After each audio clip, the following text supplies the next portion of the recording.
दोस्तों, किसी ने बड़े कमाल की बात कही है कि इस दुनिया में कोई आपके हाथ से छीन कर ले जा सकता है, लेकिन आपके नसीब से छीन कर नहीं ले जा सकता। दोस्तों, आज की कहानी बड़ी विशेष और ज्ञानवर्धक है। उम्मीद करता हूं आप इसे पूरा सुनेंगे। नमस्कार दोस्तों, बोधि विजनरी यूट्यूब चैनल में आपका दिल से स्वागत है। अपने वह नहीं होते जो तस्वीरों में साथ खड़े होते हैं, अपने तो वह होते हैं जो तकलीफों में साथ खड़े होते हैं।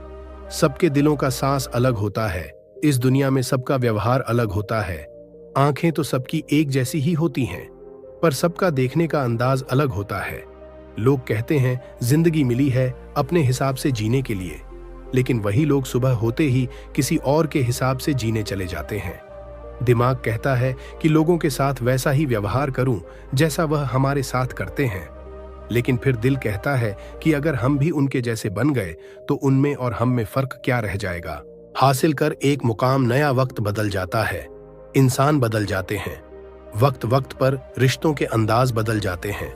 कभी कह दिया अपना तो कभी कर दिया पराया। दिन और रात की तरह पुराने समय की बात है। एक महान विद्वान ब्राह्मण थे जिसका नाम आचार्य त्रिपाठी था। आचार्य के परिवार में सिर्फ वह, उसकी पत्नी और उनका एक छोटा बेटा था। आचार्य का अधिकांश समय अध्ययन और लेखन में ही व्यतीत होता। उन्होंने कई महत्वपूर्ण पुस्तकें और ग्रंथों की रचना की थी, परंतु अपने लेखन और ज्ञान में इतने व्यस्त रहते थे कि अपने इकलौते पुत्र अर्पण पर ध्यान देने का समय ही नहीं मिल पाता था। एक दिन आचार्य की पत्नी ने उनसे कहा, क्या आपको अपने इकलौते पुत्र से कोई प्रेम ममता है या नहीं? पूरे दिन आप बस अध्ययन और लेखन में ही व्यतीत करते हैं। आचार्य ने उत्तर दिया, मेरे पास इन भावनाओं के लिए समय कहाँ है। आचार्य जी विद्वानों के बीच बहुत प्रतिष्ठित थे और राजा के दरबार में भी उनका बहुत सम्मान था। पुत्र अर्पण है, यह सुनकर राजा भी अचंभित रह गए कि ज्ञान और धर्म का उपदेश देने वाले आचार्य का पुत्र छोरी में लिप्त है। राजा ने तुरंत एक सैनिक को आचार्य जी के घर पर सूचना देने के लिए भेजा। सैनिक ने जाकर कहा, आचार्य जी, आपका बेटा राजमहल में है, उसे मंदिर में चोरी करते हुए पकड़ा गया है। यह सुनकर आचार्य जी ने कहा, ओ यह क्या, मेरे मुंह पर काली खपत लग गई, अब मैं किसी को क्या मुंह दिखाऊंगा। उनकी पत्नी ने कहा, महाराज, आपका बहुत सम्मान करते हैं, आप चाहे तो उसे माफी मिल सकती है। आचार्य जी ने उत्तर दिया, नहीं, मैं एक अपराधी की सिफारिश कर नहीं करूंगा, यह भी एक अपराध है।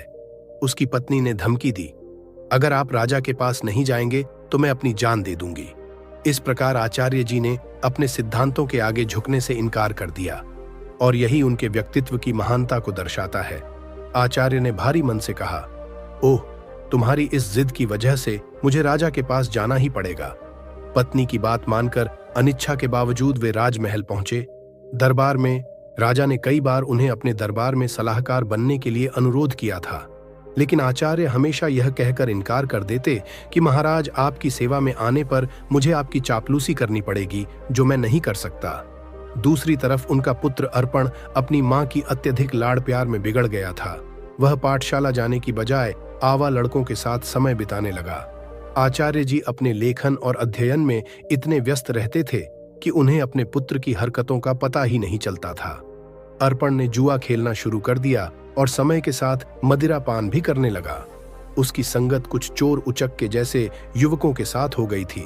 एक दिन की बात है, अर्पण अपने चोर दोस्तों के साथ मंदिर में चोरी करने के लिए जाता है, और जब वह तीनों मंदिर में सौरी कर रहे थे, तभी एक पहरेदार ने उन तीनों को सौरी करते हुए पकड़ लिया और उसे पकड़कर सीधे राजा के पास ले गए और बोले, महाराज, यह लड़के मंदिर में चोरी करते हुए पकड़े गए हैं, और इनमें से एक आचार्य जी का। उन्होंने राजा से निवेदन किया, राजन, मेरा पुत्र अभी नाबालिग है, उसे क्षमा कर दीजिए। राजा ने गंभीरता से जवाब दिया, यदि ऐसी बात है तो आपको राज दरबार में सभी के सामने मुझसे सार्वजनिक रूप से माफी मांगनी होगी, तभी मैं आपके बेटे को माफ कर सकता हूं। आचार्य ने सिर झुकाकर कहा, ठीक है राजन, मैं भरे दरबार में आपसे अपने बेटे के लिए क्षमा याचना करता हूं। आचार्य की इस विनती पर राजा ने उनके बेटे को इस शर्त पर माफ कर दिया कि भविष्य में वह कोई अपराध नहीं करेगा। परंतु इस घटना के बाद आचार्य जी की प्रतिष्ठा में धक्का लग गया। वे जहां भी जाते लोग उसे कहते कि आचार्य का बेटा चोर और उचक्के है। यह सब सुनकर आचार्य जी को बहुत दुख होता। इस अपमान और बेइज्जती के चलते आचार्य जी अब बीमार रहने लगे। उनके स्वास्थ्य पर इसका गहरा असर पड़ा। बेटा तो घर आ गया, लेकिन चोरी की उसकी आदत गई नहीं। उसने आचार्य जी की किताबें उठाकर बेचना शुरू कर दिया। एक दिन आचार्य जी ने पूछा, मेरी पुस्तकें कहाँ गईं? तो बेटे ने लापरवाही से कहा, पिताजी मैंने घर का कूड़ा कचरा साफ कर दिया। आचार्य क्रोधित होकर बोले, अरे निकम्मे, तूने मेरा सर्वनाश कर दिया बेटा। उसे स्वर में बोला, आप तो हमेशा मुझे कोसते ही रहते हैं। मुझे लगा वह किताबें किसी काम की नहीं, इसलिए मैंने उसे बेच दिया।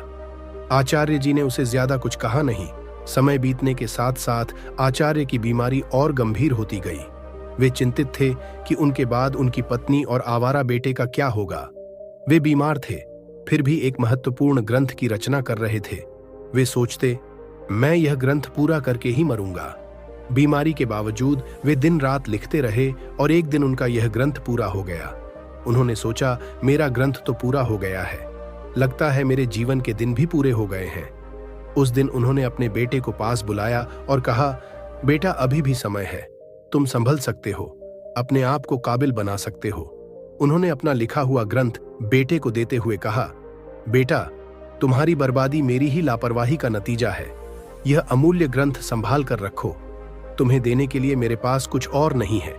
अर्पण ने वह ग्रंथ की पोथी अपने पास रखी, परंतु मन ही मन वह सोच रहा था, मैं इस पोथी का क्या करूंगा? मुझे पढ़ना लिखना तो आता ही नहीं। अगर पिताजी ने कुछ पैसे देते तो बात भी थी। अगले दिन सुबह आचार्य का देहांत हो गया। उनकी मृत्यु के बाद उनके परिवार पर मानो दुखों का पहाड़ टूट पड़ा था, परंतु अर्पण को इस बात की कोई चिंता नहीं थी। वह तो अपने पिताजी के सामान में धन की तलाश करने लगा। पिताजी ने मेरे लिए एक कोड़ी भी नहीं छोड़ी। अर्पण निराश होकर बैठ गया। कुछ समय और बीता तो मां बेटे की हालत इतनी खराब हो गई कि खाने के भी लाले पड़ने लगे। एक दिन मां ने तंग आकर बेटे से कहा, बेटा कुछ काम धंधा करके लाओ, नहीं तो हम भूख मर जाएंगे। अर्पण ने उदास मन से जवाब दिया, मां मुझ जैसे अनपढ़ और बदनाम को कौन का देगा?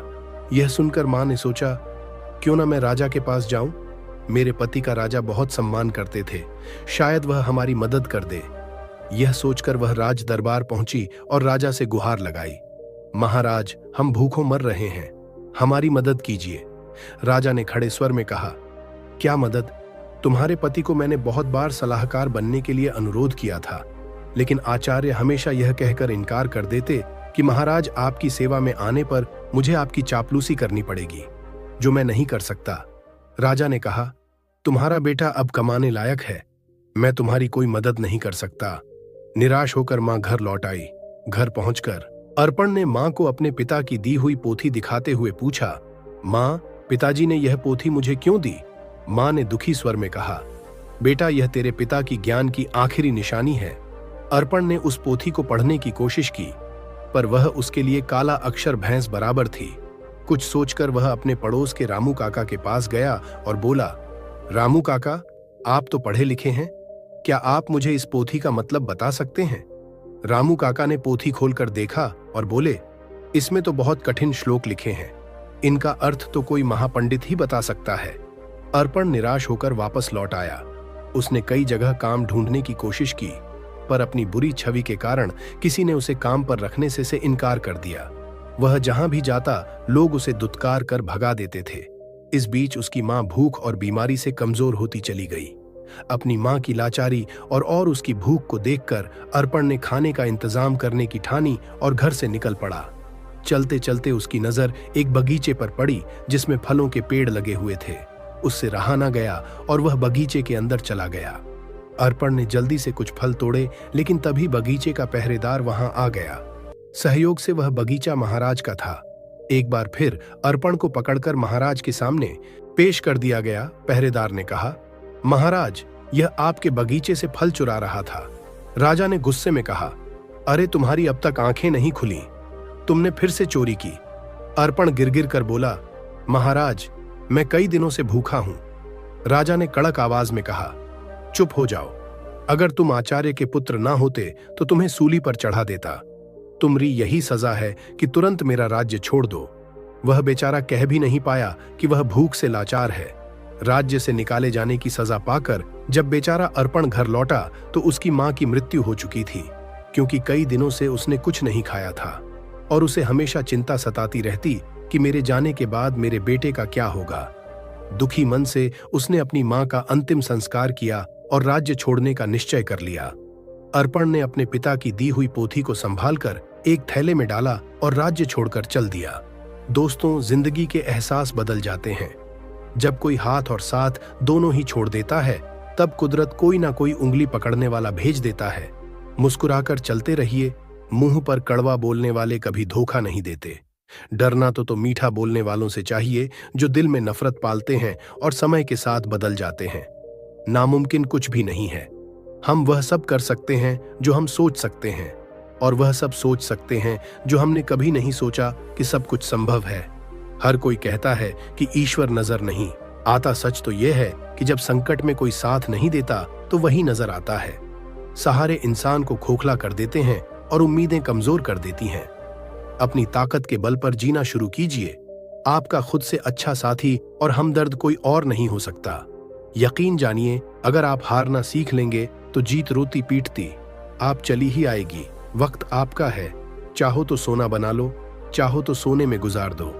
अगर आप जानते हैं कि आप वाकई में सही हैं, तो लोगों को जो चाहे कहने दो।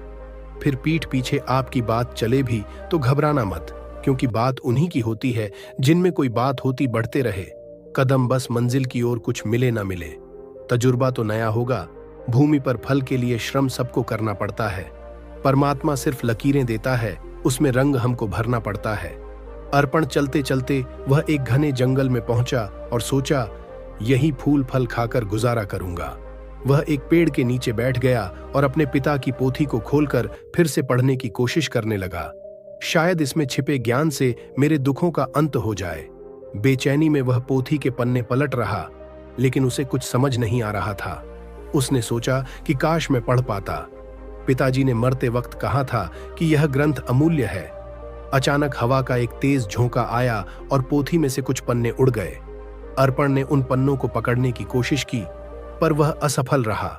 वह सोचने लगा, पता नहीं कितने पन्ने उड़ गए हैं। उसने पोथी को वापस बंद किया और आराम करने के लिए पेड़ के नीचे सो गया। उसी जंगल में एक युवराज शिकार खेलने के लिए भटक रहा था। हवा में उड़ता हुआ पोथी का एक पन्ना उसके हाथ लग गया। उसने उसे देखा और पढ़ने लगा। किसी ने सुंदर हस्तलिपि में संस्कृत का श्लोक लिखा है, किंतु मैं संस्कृत नहीं जानता। कुछ सोचकर युवराज ने वह पन्ना अपनी जेब में रख लिया और शिकार की तलाश में आगे बढ़ गया। तभी उसकी नजर एक हिरण पर पड़ी और वह उसका पीछा करने लगा। हिरण अपनी जान बचाने के लिए एक प्राचीन मंदिर की दिशा में भागा और युवराज उस प्राचीन मंदिर में दाखिल हो गया। जंगल के बीच में यह एक प्राचीन मंदिर था, जहां कुछ वनवासी पूजा कह रहे थे। उनका पुजारी कह रहा था, भाइयों, देवी को प्रसन्न करने के लिए हमें नौजवान युवक की बलि देनी होगी। तभी युवराज ने मंदिर में प्रवेश किया। वनवासियों ने उसे देखा और बोले, पुजारी जी, संयोग की बात है, युवक भी आ गया, क्यों ना इसी की बलि दे दी जाए। यह सुनकर युवराज सोच में पड़ गया। अगर मैंने इन्हें अपना असली परिचय दे दिया तो यह मुझे अवश्य ही बलि पर चढ़ा देंगे, क्योंकि यह शत्रु देश के राजा का है। वनवासियों ने युवराज को रस्सी से बांध दिया। तब युवराज ने कहा, पुजारी जी, मैं एक नीच कुल की संतान हूं, मेरी बलि देने से देवी अपवित्र हो जाएंगी। पुजारी ने हंसते हुए सख्त स्वर में कहा, अरे, देवी को बलि चाहिए, उन्हें ऊंच नीच से कोई मतलब नहीं है। युवराज अपने जीवन से निराश हो गया और सोचने लगा, झूठ बोलकर भी मैं अपने प्राण नहीं बचा पा रहा हूं। जब उसे बलि के लिए लाया गया तो उसने कहा, भाइयों, बलि पर चढ़ाने से पहले मैं अपनी एक अंतिम इच्छा पूरी करना चाहता हूं। मेरी जेब में एक भोजपत्र है, क्या कोई उसे पढ़कर उसका अर्थ बता सकता है? मेरी यही अंतिम इच्छा है। पुजारी ने कहा, अवश्य लाओ, मैं तुम्हें उसका अर्थ बताता हूं। पुजारी ने उस ग्रंथ के पन्ने को अपने हाथ में उठाया और कहने लगा, इस भोजपत्र पर 2 श्लोक अंकित हैं। पहले का अर्थ है, एक झूठ कई झूठों को जन्म देता है और झूठा व्यक्ति अंततः मुसीबत में फंस जाता है। दूसरे श्लोक का भावार्थ है, किसी के प्राण लेना सरल है, परंतु किसी को जीवन देना अत्यंत कठिन है। युवराज यह सुनकर फूट फूट कर रोने लगा। पुजारी ने उससे पूछा, तुम रो क्यों रहे हो? युवराज ने रोते हुए कहा, यह दोनों श्लोक मुझ पर ही चरित्रालु होते हैं। यह सुनकर वनवासियों को अपनी गलती का एहसास हुआ। उनमें से एक आगे बढ़कर बोला, पुजारी जी, यह युवक सच कह रहा है, हमें इसे जबरदस्ती बलि पर चढ़ाने का कोई अधिकार नहीं है। तब वनवासियों ने युवराज को मुक्त कर दिया। पुजारी ने कहा, जाओ नौजवान, इस श्लोक ने हमारी आंखें खोल दी हैं। हम आज के बाद देवी को किसी जीव की बलि नहीं चढ़ाएंगे। युवराज, जिसका नाम यंस था, उसने उनका धन्यवाद किया और महल की ओर चल दिया। लौटते समय वह विचारों में खोया हुआ था और सोच रहा था, यह भोजपत्र कितने अनमोल हैं। इन्होंने मेरे प्राण बचाए। हो सकता है ऐसे सुंदर उपदेशों वाले और भी पन्ने हों।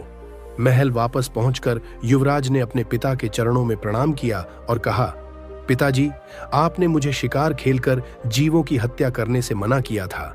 मैंने आपसे झूठ बोलकर शिकार खेलने गया था और मुसीबत में फंस गया, परंतु इन श्लोकों ने मेरे प्राण बचा लिए।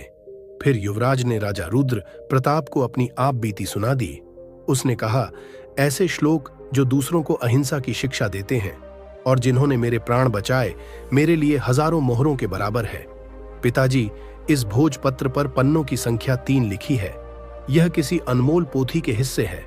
राजा रुद्र प्रताप ने यह सुनकर अपने कुछ सैनिक को बुलाया और उन्हें भोजपत्र दिखाते हुए आदेश दिया, जो भी ऐसे श्लोकों से सजे भोजपत्र खोज कर लाएगा, उसे ऊंचा पद और पुरस्कार भी दिया जाएगा। दूसरे ओर आचार्य जी का बेटा अर्पण महीनों जंगलों में भटकता रहा। भटकते भटकते वह राजा रुद्र प्रताप के राज्य में आ पहुंचा। नगर में आकर भी उसने कई लोगों से सहायता मांगी, परंतु हर कोई उसे दुत्कार कर भगा देता था, क्योंकि इतने दिनों से भटकते भटकते अर्पण एक भिखारी जैसा दिखने लगा था। एक दिन की बात है, भूखा प्यासा अर्पण राजमहल की तरफ से निकल रहा था और उसे जोर की भूख लग रही थी। वह सोचने लगा कि अब भूख के मारे उसकी जान निकली जा रही है। तभी अचानक राजमहल की रसोई से खाने की महक उसकी नाक में आ गई। अनायास ही वह उस मोह सुगंध की ओर खींचता चला गया और सीधा रसोई घर में जा पहुंचा। वहां जाकर उसने रसोइये से कहा, भाई, मुझे 2 रोटी दे दो, बहुत भूखा हूं। रसोइये ने उसे दुत्कारते हुए कहा, जा, भाग यहां से। लेकिन अर्पण की भूख इतनी बढ़ चुकी थी कि उससे सहन नहीं हो रही थी। उसने मौके का फायदा उठाकर रसोइये से नजरें बचाई और 2-3 रोटियां उठाकर अपने थैले में डाल ली।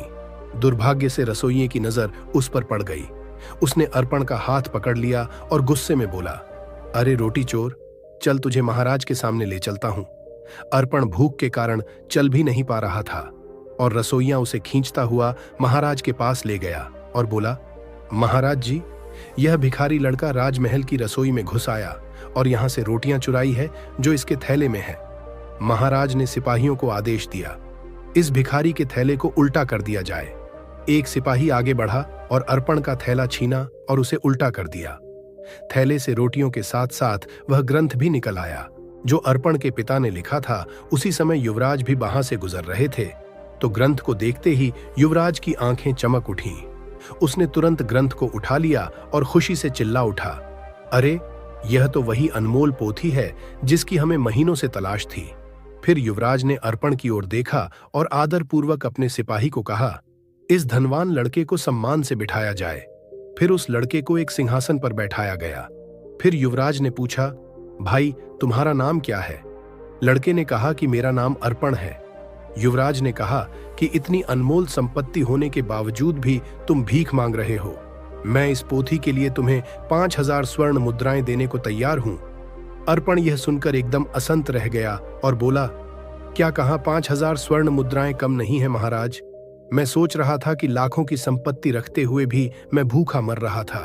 फिर उसने कहा, मित्र, इस पोथी के वचनों ने सदा मुझे पतन के गड्ढे में गिरने से बचाया है और मेरे प्राणों की रक्षा की है, लेकिन मेरी आंखें बार बार ठोकर खाकर भी नहीं खुली। युवराज ने पोथी खोली और अर्पण को पहले और दूसरे पन्ने की श्लोक सुनाने लगा। उसने लिखा था कि अविद्या सारे कपटों की जननी है और संकटों में ही अपने और पराई की पहचान होती है। अर्पण ने कहा, सचमुच अविद्या ने ही मुझे दर दर का भिखारी बना दिया। अगर मैंने बचपन में ही विद्या ग्रहण की होती तो आज मैं भी अपने पिता की तरह एक विद्वान होता। युवराज ने कहा, भाई अर्पण, अपनी पोथी का यह मूल्य स्वीकार करो। और यह कहते हुए उसने स्वर्ण मुद्राओं की थैली अर्पण को थमा दी। अर्पण ने थैली को हाथ में लेते हुए कहा, अब मैं धन का बोझ कहां उठाता फिरूं? इस धन को मैं गरीब बच्चों की अविद्या दूर करने के लिए लगाऊंगा। युवराज ने कहा, मित्र, अब तुम एक भिखारी नहीं रहे, तुम तो अब महान धनवान हो गए हो। अर्पण सोच रहा था, काश यह समझ मुझे बचपन में ही आ गई होती तो शायद मेरे माता पिता आज यहाँ होते। इसके बाद अर्पण ने वह धन ग्रहण किया और उसने उस धन से गरीब बच्चों के लिए एक पाठशाला बनवाई और खुद भी विद्या प्राप्त करने लगा। दोस्तों, किसी ने बड़े कमाल की बात कही है कि हौसला ना हार गिरकर। ए मुसाफिर, अगर दर्द यहाँ मिला है तो दवा भी यहीं मिलेगी। दोस्तों, जीवन में जो होना है वह होकर रहेगा। यह कहानी सिखाती है कि अगर आपकी बुराइयां आप पर हावी हो गई तो आपका अंत निश्चित है। इसलिए बुराइयों को अपने ऊपर हावी मत होने दो। इस कहानी को सुनने के लिए धन्यवाद दोस्तों। मिलते हैं अगली वीडियो में एक नई सीख के साथ। खुश रहिए, अपना ख्याल रखिए।